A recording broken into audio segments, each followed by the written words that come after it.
Hello, everyone. Today we're going to talk about what peace and security would do for the DRC's economy. The DRC is the second poorest country in the world. The average annual income is $785. The DRC is also the wealthiest country in the world in terms of natural resources.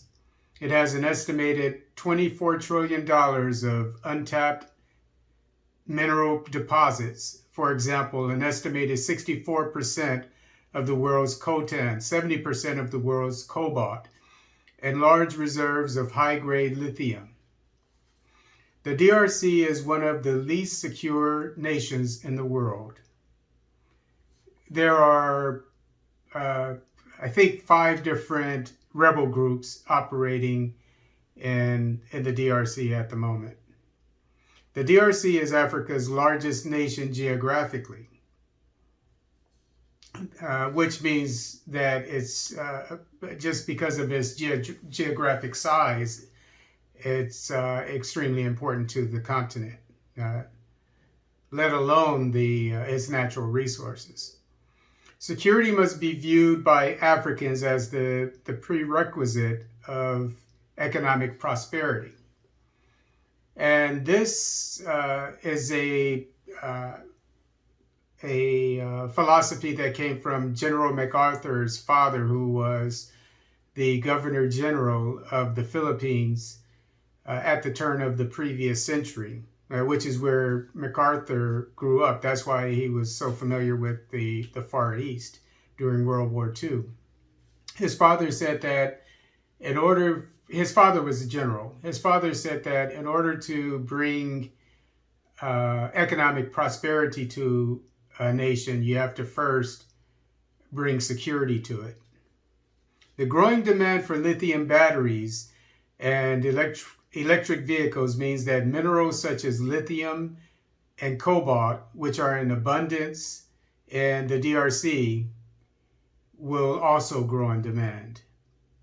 Electric vehicles recently superseded mobile phones and super alloys, which are used by the aviation industry for jet planes, etc., for their engines, for the use of cobalt. This is why the DRC is important for the militaries around the world, including the United States. I would assume China as well. Coltan, which is a combination of columbite and tantalum, is used in refractive lenses for glasses, cameras, phones, printers, hearing aids, pacemakers, computer hard drives, etc. Tantalum is used in almost every kind of electronic device. And as I said before, coltan, the DRC has an estimated 70% of the world's coltan deposits.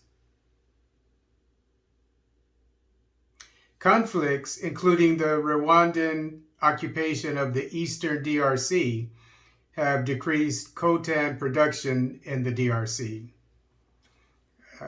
Meanwhile, coltan is being produced in countries like Uganda and Rwanda. Much of the DRC's coltan is smuggled across the border to Uganda, Rwanda, and Burundi by militias.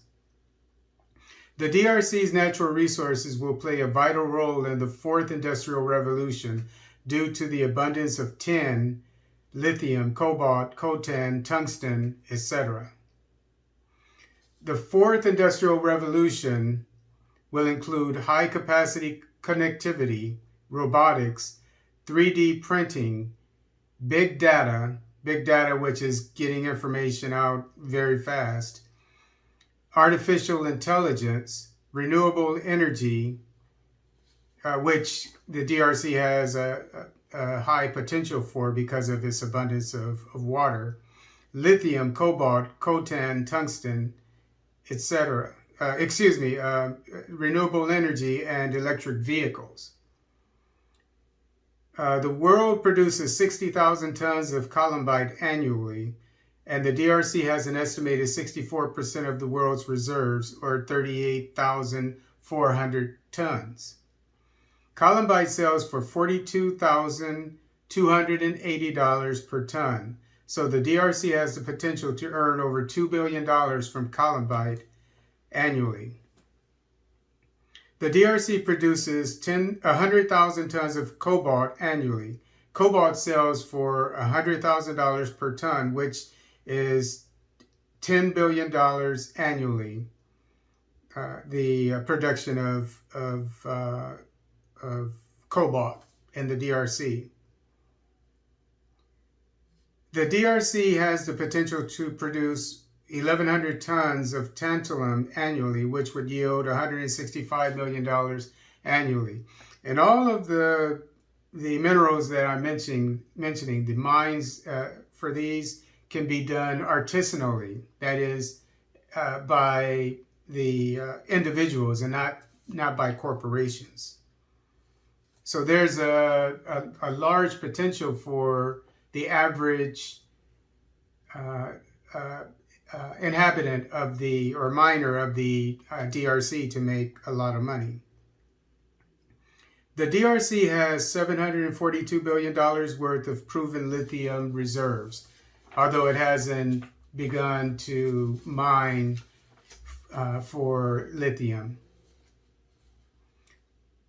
Artisanal mining accounts for 15 to 30% of total cobalt production in the DRC. The DRC has the potential to earn at least $20 billion annually from artisanal mining and currently has an estimated 2 million miners, which means each artisanal miner should earn approximately $10,000 annually. So this means that the father could be working in the mines, not the kids out there working alongside him. And the kids could stay at home, go to school, get an education, and be taken care of by the mothers, while the fathers are out earning a substantial amount of money by African terms.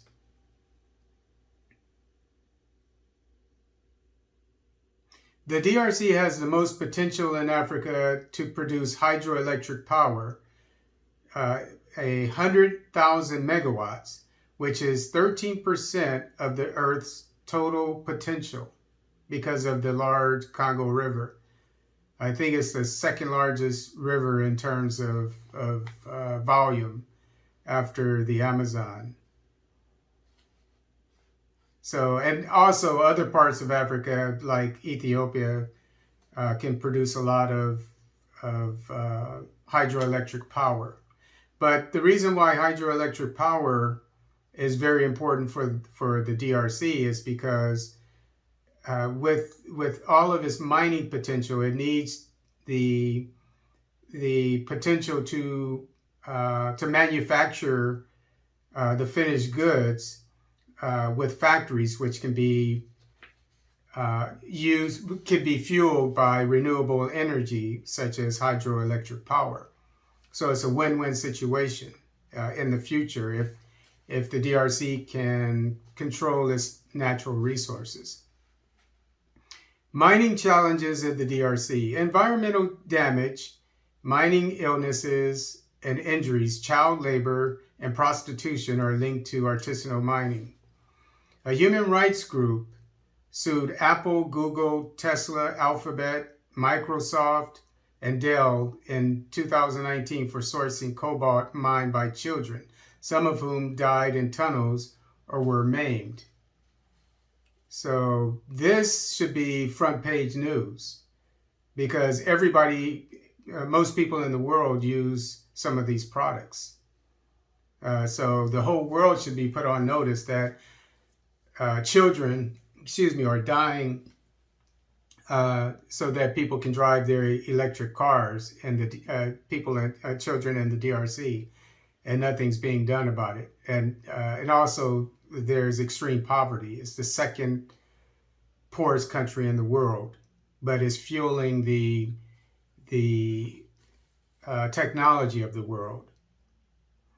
In 2009, the DRC signed a loan contract with the IMF for $12 billion of debt relief, which stipulated that the DRC's diamond trade be liberalized. Diamonds are produced in the DRC as well. But this here shows how it's not just the Chinese that are ripping off Africa. It's also Europeans, because I think the IMF is from the United States, but whatever. It's a Western organization. The International Monetary Fund is a Western organization. It's not Chinese. But they stipulated that they would give back $12 billion. They would forgive $12 billion in debt to the DRC if the government would allow the diamond mines to be sold off to private companies as opposed to being controlled by the government. So this $12 billion. So if they made a deal for $12 billion, obviously they're making much more than $12 billion off the diamond mines in the Congo. In 2010, the Rwandan rebel group, the Democratic Forces for the Liberation of Rwanda, the FDLR, exploited timber, gold, and coltan in the Kivu region, which is near Rwanda. And as I said before, a lot of which is near Uganda and Burundi as well. As I said before, the militias or the rebel groups are smuggling I think it's cobalt, either coltan or cobalt. I believe it's cobalt, but across the border to Rwanda. And so Rwanda is, as many people know, is selling a lot more. I believe it's cobalt than it produces in its own country, and that's because it's being smuggled out of the Kivu region, which is near the border of Rwanda. So it shows that the Rwandan president Kagame, obviously he is not helping out his brother in the DRC. He's helping out himself and his own country. But when he should be as a Pan-Africanist, which he obviously is not, he and Museveni in Uganda and whoever is the president now of Burundi, they should be helping out with security as well as other countries in the DRC, and we'll get into that in a bit. In 2011, the Kabila administration reportedly sold mines worth billions of dollars at extremely low prices. In 2011, at least 25 international mining companies operated in the DRC. And these are mining companies from China, Australia, Canada, United States, and Europe. So you have 25 of them operating there in 2011. Each one is undoubtedly I would assume, I would guess, is making billions of dollars. So, and how much of those billions of dollars is going to the people of the DRC? An Australian company is building a lithium and tin mine, which will give the foreign company 75% of the profits, while the government receives only 25%. Recently, the new president, I think his name is Shideki, said that he was going to review all of the Chinese mine contracts. Why doesn't he review all of the contracts, not just the Chinese ones? Because this one here isn't going to do much for the people of the Democratic Republic of the Congo, only getting 25%. while the foreign company is getting 75%. I would think that they should at least have a contract that's throughout Africa, and in this case in the DRC for 50-50 at least. Should be even better conditions than that. And lithium hasn't been, this is a lithium and tin mine that they're building. Lithium is, of course, important for electric car batteries, and tin is important for many things. It is important for solar panels, for making tin cans, for making so many different products. How the DRC can be secured. The AU needs to call a secret emergency meeting to discuss the security situation of the DRC with President Tshisekedi, and ask him for permission to send an African multinational peacekeeping force.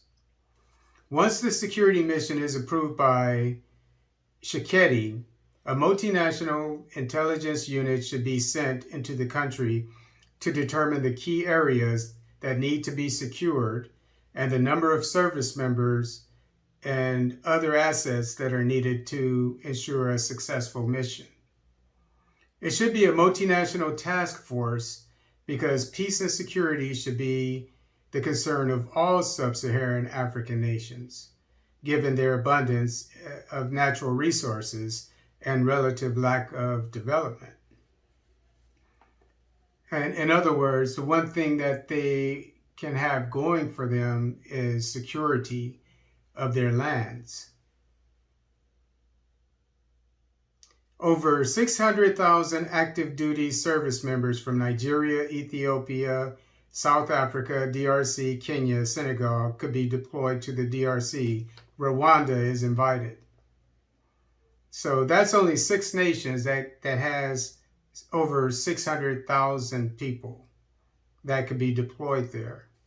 So what if you include the whole area of all of the countries of sub-Saharan Africa, Botswana, Uganda, Mali, just you can go on and on and on. It would be easy to come up with, let's say, 500,000 service members to perform a peacekeeping mission. The DRC alone has 134,000 active duty service members, while 18,000 UN peacekeepers are in the DRC currently.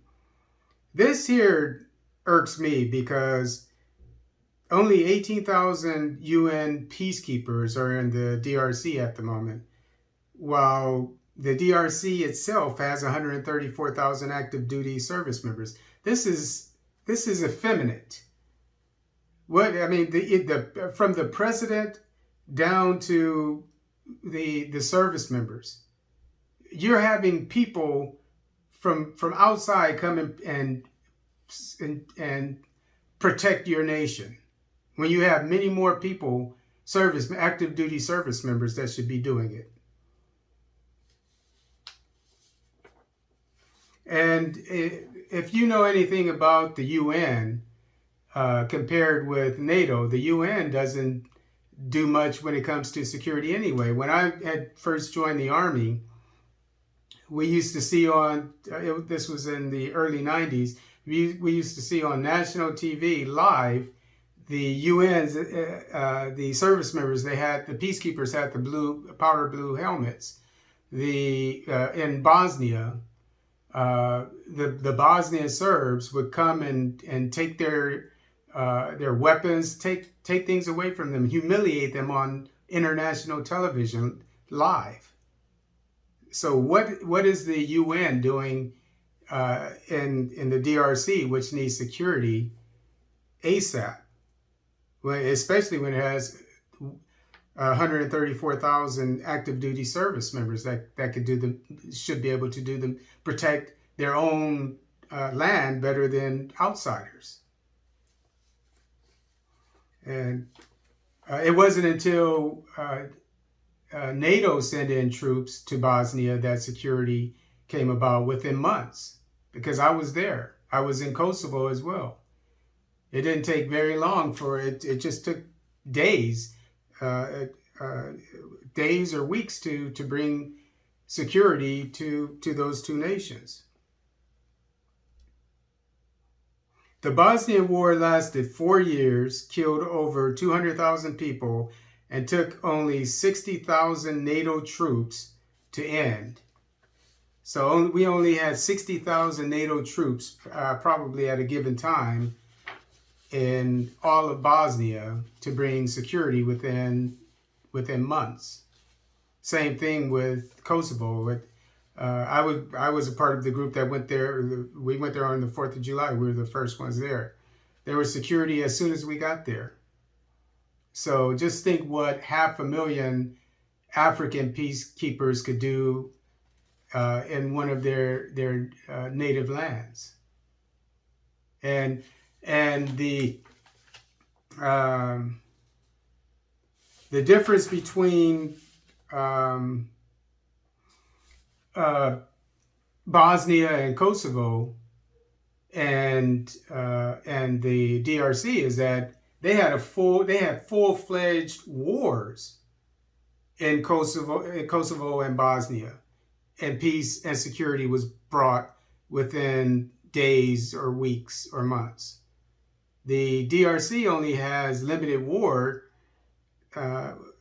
which is something that Kwame Nkrumah warned about in 1965, I think it was, in his book, Neocolonialism, which is a tactic that the West uses to suck the natural resources out of African nations. So it would be even easier for a peacekeeping force to bring peace and security to the DRC because of not having an all-out war like in Bosnia and Kosovo, only limited war.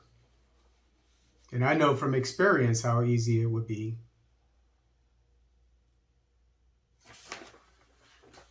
The DRC has only, I mentioned that already, reasons to secure the DRC ASAP. I have 12 reasons. The way the DRC goes, Africa goes. So whatever happens in the DRC, in my opinion, because of its importance, is going to spread to the rest of Africa.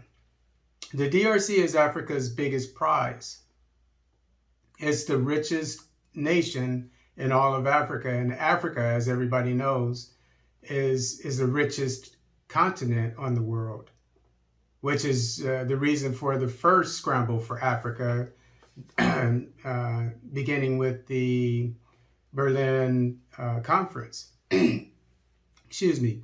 If the DRC can be secured, all of Africa can be secured. So when those 500,000 peacekeepers bring security to the DRC within months, and then they leave a contingency force there, maybe 200,000, I don't know, then they can go take care of Boko Haram. Then they can go help out in Ethiopia with the civil war there. Then they can go and leave contingency forces as they go, take care of Al-Shabaab, take care of the Sahel and Mali, Cameroon, etc.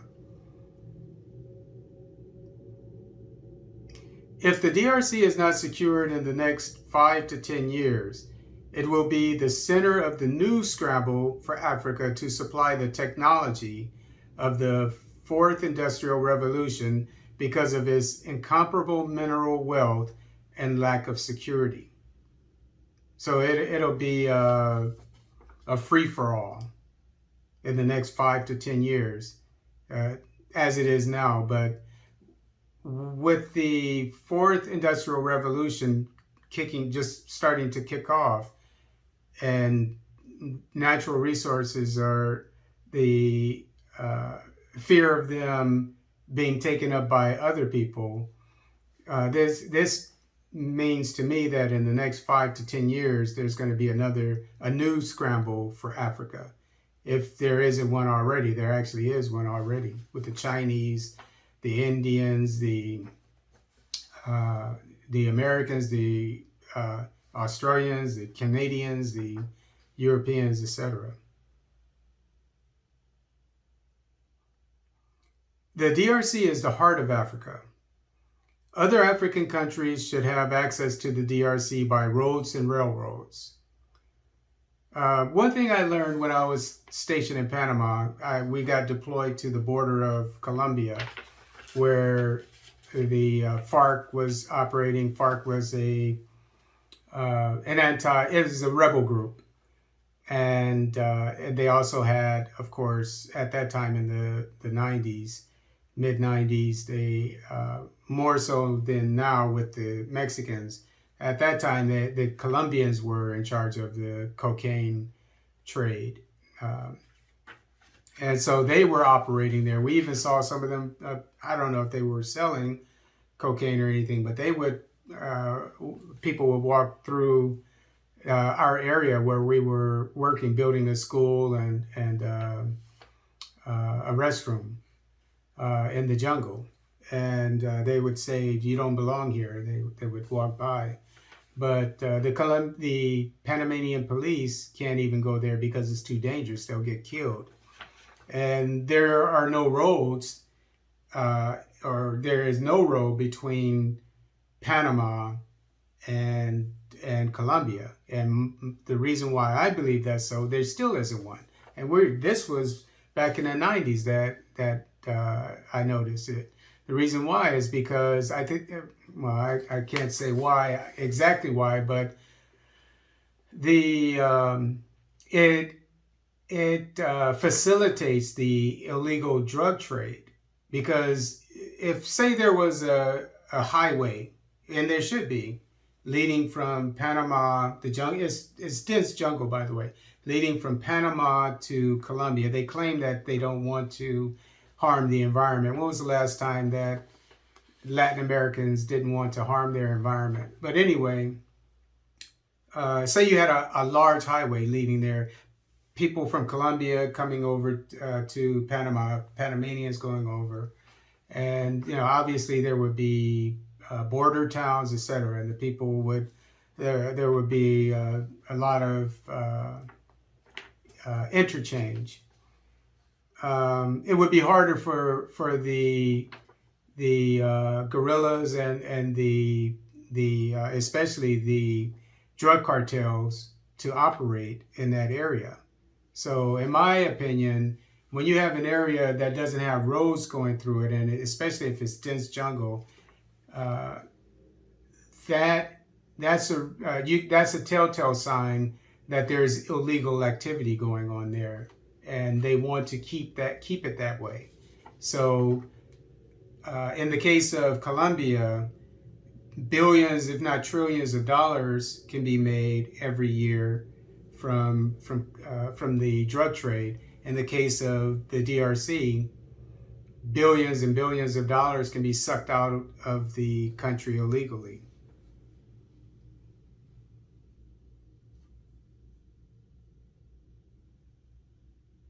The DRC should have access to other African countries by roads and railroads. In other words, just as their African brothers in the Cameroon, neighboring countries, the Central African Republic, Rwanda, all these countries should have access to their brothers in the DRC. The DRC, the inhabitants there, they should have access to their brothers in neighboring countries.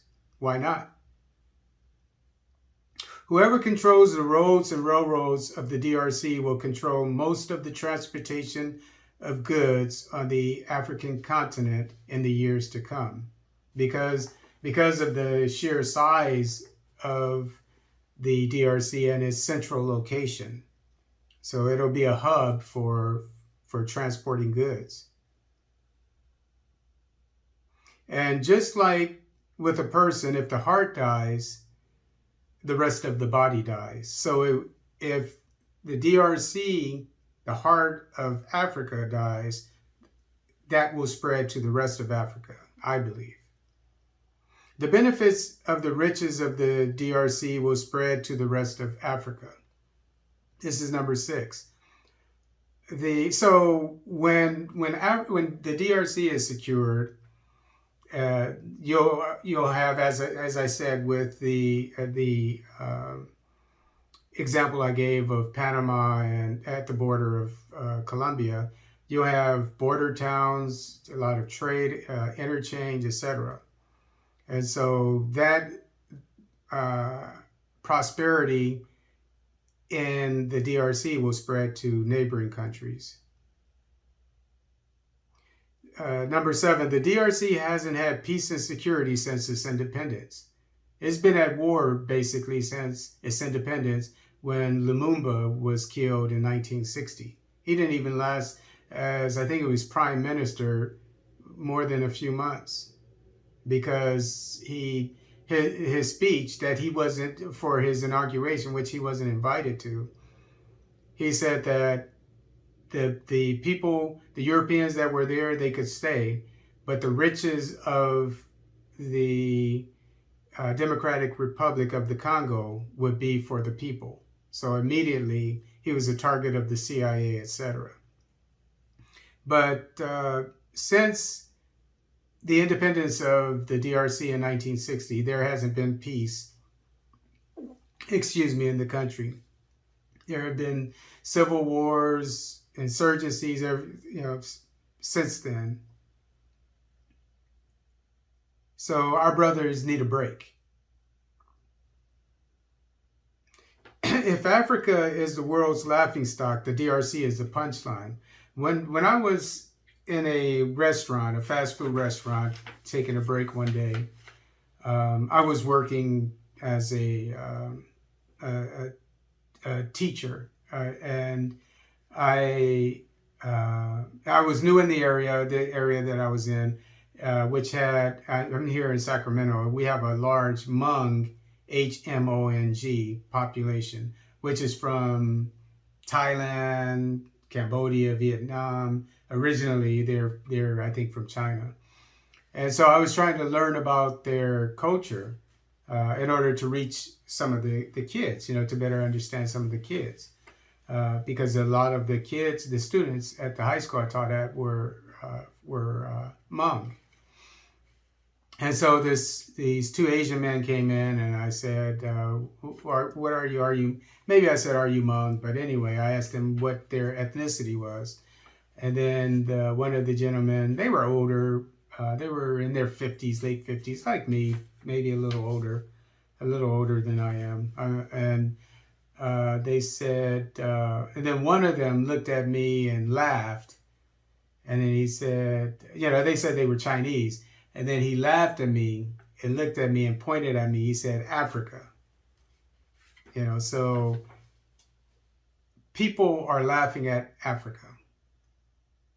And the worst example of what's going on, or the best example of what's going on, what the problem of Africa is the DRC. It's just being raped of its goods. As I said before, it's the richest country in the world in terms of mineral resources, but it's the second poorest in the world. Number 9, members of the United Nations mission for the stabilization of the Democratic Republic of Congo, MONUSCO, is smuggling natural resources out of the DRC. They got caught twice, a few years ago and around 2011. Members, in their vehicles, UN vehicles, smuggling natural resources out of the DRC, and they're supposed to be there securing the nation, providing security. What a joke. It will put the world on notice, this is number 10, that Africa means business. Just imagine if the DRC were secure, and all of the mines, people coming in, anybody going out is subject to search. Every single mine has security forces stationed there. Just imagine what that, and the people are living better. The average miner is making $10,000. Just think what impression that would give to the rest of the world, especially to our brothers in other African nations. The DRC is the best example of African geopolitics. It's a case study. So case studies, sociologists use case studies as examples to show what can be accomplished or what can be the norm.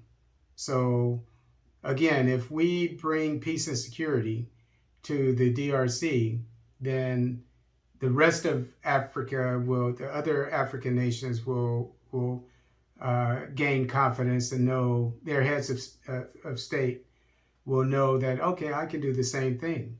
And whoever is I don't know if he's prime minister or president of the DRC, could offer advice to other African heads of state.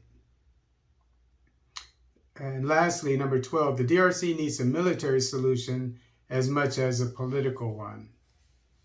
And it sort of goes back to what I was saying about General MacArthur's father. His father said that in order to have economic prosperity, you first have to have security in a nation.